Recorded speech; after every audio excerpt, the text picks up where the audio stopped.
Welcome back to Fresh Outlook. Well, after talking about the Iraqi situation and drugs in sports, we're going to lighten things up and talk about the happier stories of the week. Okay, we're going to start with some fun footage. Filming The Tonight Show at Universal all week, Jimmy Fallon took advantage of the Florida location and persuaded Kevin Hart to face his fear of roller coasters. Check this out. Oh my gosh. That was nice. I think this was just such a funny, I mean, yes, we had Chris Christie's dance last week, but this was just as good to watch these two. Because how many people have had their picture taken on a roller coaster? Well, you know, everybody gets their picture taken. You know what they do? They put the pictures up, and everybody's going crazy, and you can buy it or not. I hate roller coasters, too. I love roller coasters. My face would have been worse than roller coasters. It would have been worse than Hart's. I'm telling you right now. You know, I've been on a roller coaster where everybody at the end, it's the toughest roller coaster. Like King Simon, these other great big ones. Love them. At the end, I'm like going, woo, woo, woo, and everybody else is like, oh my. No, it feels like my heart is coming out of my mouth. Leave it to Jimmy Fallon. Doesn't he put energy and excitement into almost everything he does? So good. I mean, I think he really is special. I really think he's great on TV. But I always take on the guy that doesn't like it. That's funny. I think he's genuinely a nice guy. Yeah. I really do, you know? But, you know, of course, Letterman, he's our favorite. Better, but, you know, just way All right, well, we're going to move a little north now. We're going to go to Georgia, and that's where an ex-con is being credited with saving a 15-month-old baby he found alongside a highway. Brian Collins spotted the girl around 10 a.m. on Friday. He put the baby in his car, called 911, and waited for more than 1 hour for authorities to show up. And he played her gospel music to keep her calm. But wasn't that a nice story? You know, you talk about a winning personality, and you talk about a guy who spent 10 years in jail, Dr. Bard, and overcame and obviously shows that people can change. Yeah, and I think that sometimes we don't have enough of these good stories. You know, we focus on so many negatives in the media. And I think that there's a lot of good stories like this out there, and it's nice that we hear them and that we should perhaps have more of them. Oh, come on. You know, you're an absolute monster if you're not going to see, I'm sorry, I'm not giving this guy as much credit as you all, because you'd be a monster if you did not see a kid at the side of the road, a baby, and pick them up. I mean, well, the of course question you would is, do that. why was the baby on the side of the road? Well, that's true. That's the real villain is, you know, why was the baby left to wonder? Well, there was a 13-year-old sibling who did not do a very good babysitting job, and I think the mom and dad are now in a little trouble. So, I mean, if you ask me, I think that's a wonderful story. I wouldn't be surprised if there's a movie about this. I mean, an ex-con saving a baby. Of course, but I'm glad he got something right. It's fantastic. Right. It's a great story. It's a good thing. It's a good feel Samaritan. good. Absolutely. Well, I'm glad the guy got something right. You're tough. Look at that little baby. That's a kid. He fed her. They listened to gospel music, but it took the authorities. That's another little story. More than an hour to get there. That's pathetic. Now that's a question. Right. But we are going to move up to Toronto, and of course, you know, you remember Mayor Rob Ford? Of course you do. We talked about him a lot here. Well, his saga is set to become a musical. Now, no word yet on whether Clint Eastwood is going to direct it after Jersey Boys. But how about Rob Ford? You know, first he got his talk show. My favorite. Rob Ford has got to be a superstar in news. I mean, every time this guy comes out. Let's listen. There we go. Show them all the beauty that was inside. Oh, excuse me. I promise you, I'm done drinking. I'm not sure who we saw there. Oh, that was the musical. So this is Rob Ford, the musical. Yes. So I think they're very smart on doing that. I would do it. Why not? I'm going. I would go. Would you go? I mean, why we should all not? go. I love Rob Ford. I love Rob Ford, He's my too. favorite. I think he's a great mayor. I hope he gets reelected. And I hope he Great mayor, makes I a don't know ton about of that, money. but I do. Well, no, I do. I think his personal life, maybe not. But as a mayor, he's gotten the job done. I don't know about great, but I'll say one thing. He's genuinely funny. Right. And Very he's at funny. the top of my list as far as humor. I can't quite imagine, and I apologize. I actually thought that was him there. I was like, wow, he's talented. I didn't know he could play. Look at him. He can that's dance. him, though. That is That's definitely him. Nobody can imitate that. I'll tell you that much. No He can musical will give me something better than that. That's true. Outdance Christie. I think they need a dance-off between Rob Ford and Chris Christie. That'd be entertaining. Well, the Exactly. only Breakdance thing battle. with this guy is that, you know, he really wasn't a good guy. He's hanging out with some prostitutes and doing some drugs. Right. And the only thing is, it kind of segues into, even when you do something bad, you can get your own show. So there's a little, I question that. Get your act together. I mean, he can. I think Rob Ford, he's going to be a superstar forever just because he's that interesting. And if he doesn't win his mayoral race, he can be a Broadway star. Or have his own reality show. I think he has too many issues in his personality to say that he's a great mayor. I really, you know, but he is funny. He's a good mayor. He's gotten the job done. I think he should just go back home, shut the doors, close the windows, sit back, and just watch TV and just go away. No, that's the worst thing that could happen. We don't want him to go away. He needs to get his life together. He is getting his life together. He'll be fine. All right, well, listen, we have a very special week this week for Hollywood star Fran Drescher.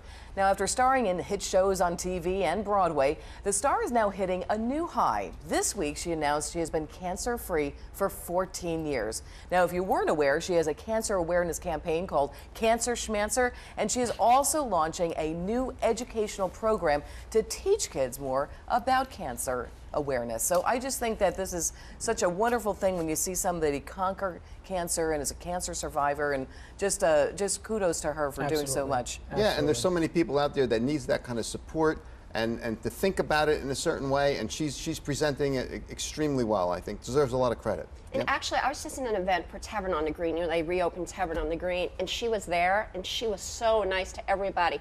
I mean, everybody wanted to come over and take her picture because she's famous, and was the nanny and so forth. And then Cinderella, and she could not have been nicer. She took everyone's picture, was very sweet. Everybody went on and on about how great Fran Drescher is. My favorite nanny, cancer-free. That's wonderful. Great news. And to do something like that for everyone to make a big impact in society, it's wonderful. And congratulations, Fran, from all of us here at Fresh Outlook. All right, well, we are going to change lanes and move over to the animal kingdom now. Now, if you're vacationing in Cape Cod or Maine, will you be going in the water this year? That is the question. Now, because of the increase in the seal population, there's more food for great white sharks. Now, that is a dog that we're seeing, so let's talk about that again. We're talking about sharks on this one, and we didn't want to give anything away there, but I actually worked on helping to restore the seal population when I was working at the aquarium up in Norwalk, Connecticut. And now there are more great whites, and there are so many people talking about not going in the water. Being that it's the first day of summer, just wanted to get your ideas on this. Yeah, I think that's the last thing that comes to mind when taking a trip onto Maine. I know a good buddy of mine, he just professes about going to Maine all the time, and if I start telling him about a great white shark, I think he might think twice about it. But you think Maine, you think nature, you think quiet, calm. I mean, to hear about this, yeah, they closed quite a few of the beaches last year. Yeah. Now, Dr. Bart, there's a lot of different fears that people have. There's a fear of flying. These are some of the biggies that come up. But sharks are actually one that I know people that will not go in the water because of sharks. I know a lot of people, they don't go in the water at all because of that, precisely. But I think it's irrational, and I think you have to look at things in a context, like maybe driving your car through New York is probably more dangerous and more likely to have a bad event than a shark bite, So I think you have to put things in perspective, and I like the water, so I'm going in. I'm not going to think about the shark. Yeah, Mr. just came from Florida. The great whites are not down there, by the way. They like cold water. Right. Okay. Well, we'll keep them up there. So you have a chance. You have more of a chance of I'm more fearful of the jellyfish, because you'll be swimming along and these jellyfish come, then they sting and they hurt. So I'm much more worried about them than the sharks. Why not go ahead and get it? But isn't it cold there, Mia? Isn't it out the coast there? Isn't it freezing? Yeah, but where you're having a great increase in seals and great whites is actually from the Cape all the way up to Maine. So we'll talk a little bit more about that. And there's a lot of tagging, people doing tagging, and a lot of my friends are in that business. So, all right, well, check this one out. This is a lot of fun, too. This is an albino humpback whale that was found in Australia. It's very rare. He was spotted this week earlier, and he has already been nicknamed Migaloo. And there he is, but just a spectacular sight when you see something like that. Just incredible. Why do they always have to give nicknames? I never understood that. Because they've been following him. Because they've got the choppers. It's a huge whale, and they're calling it Migaloo. I mean, seriously. Well, I think it's a weird name. I think they come up with something a little better than that. The massive albino whale, maybe, or something. I don't know. Well, it's incredible, though, that they spotted him, and he's actually going to be, migrating because they're doing the whale migration right now. And they're cautioning people to stay away because they don't want him to get hurt. It does look beautiful, the white whale against the blue water. I wonder how rare it is, because I didn't even know that there were albino whales, to be honest with you. I mean, I never heard of such a thing. I don't know the statistics on that. You gotta go to Australia for that. Yeah, I guess so. I used to live in Australia. I don't have the statistics.